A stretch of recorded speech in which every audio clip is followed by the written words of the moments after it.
Let's talk about one of the most fundamental and sometimes tricky ideas in JavaScript, scope. It's all about where your variables live and who gets to see them. Now, it might sound a little abstract, but don't worry. Today, we're going to make it super simple by taking a little trip to a place I like to call Code Town. So to kick things off, let's start with a really basic question. When you write some code and you create a variable, where does it actually go? Where does it live? Who can see it? Who can't? This right here is the core problem that scope is designed to solve for us. Okay, so the absolute best way to get your head around scope is to use a metaphor. For this whole explainer, I want you to imagine your entire JavaScript file is a town. We'll call it Code Town, and every single variable you declare, it has an address, a home. The rules of this town are what decide who's allowed to visit that home. All right, welcome to Code Town. Our very first stop is going to be right here in the middle of everything, the public square. This is where we're going to find all of our global variables hanging out. So what exactly is global scope? Well, think of it just like that public square. Any variable you declare out here, not inside of any specific building or function, is just out in the open. It's totally public, which means it's accessible from absolutely anywhere else in town. Let's check out a super simple example. See here, we declare a variable, a, and we set it to 10. And because we did this right out in the open in our public square, when we ask to see its value with console log, JavaScript finds it immediately, no problem. It shows us 10. Nice and easy. All right, so we've hung out in the public square. But a town isn't just open spaces, right? It's got private buildings too. So let's step off the main street and go inside one of these houses. This is where we're going to find local scope. Now, local scope is pretty much the exact opposite of that public square. A variable with local scope is created inside a function, or in our metaphor, inside a private house. And just like a real house, whatever's inside is private. It's only accessible to the code within that function. It's all protected and hidden away from the prying eyes of the outside world. Okay, so here's where it gets really interesting. We have these two places, the private house and the public square. How do they actually interact? Do they talk to each other? Well, they do. And that relationship is managed by something called the scope chain.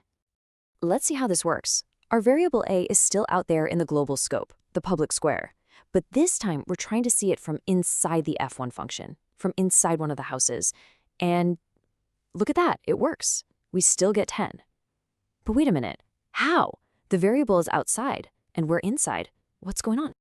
This right here is the magic of what we call the scope chain.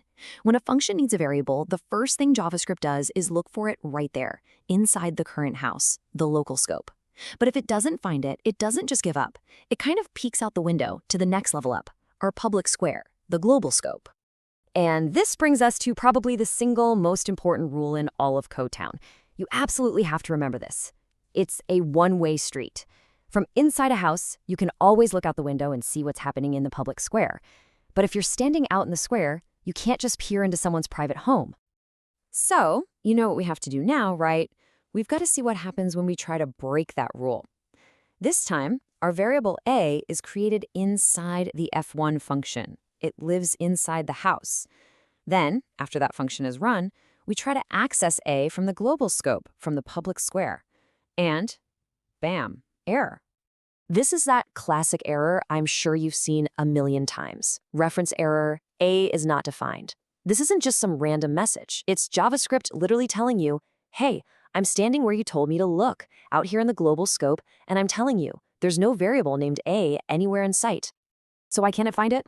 Simple. Remember our rule? That variable a is locked up tight inside the private house of the f1 function.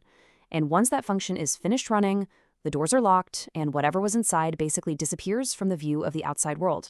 So, okay, why did we just take this whole tour of Code Town? What's the big deal?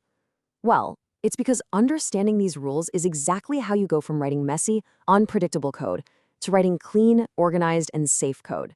It's really all about being a good town planner. So let's boil it all down to the 3 main laws of Code Town. If you remember these, you're golden. First, global variables, the stuff in the public square, can be seen from everywhere, but be careful, use them sparingly or you'll cause traffic jams. Second, local variables, the stuff inside the houses, are protected and safe. This is almost always how you want to build. And third, always remember the scope chain. JavaScript checks the house first before it ever looks out at the square.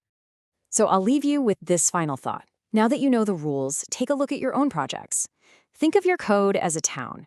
Are you building organized, secure neighborhoods where everything has its proper place? Or are you building a chaotic city where variables are constantly colliding with each other out in the public square? The choice is always yours.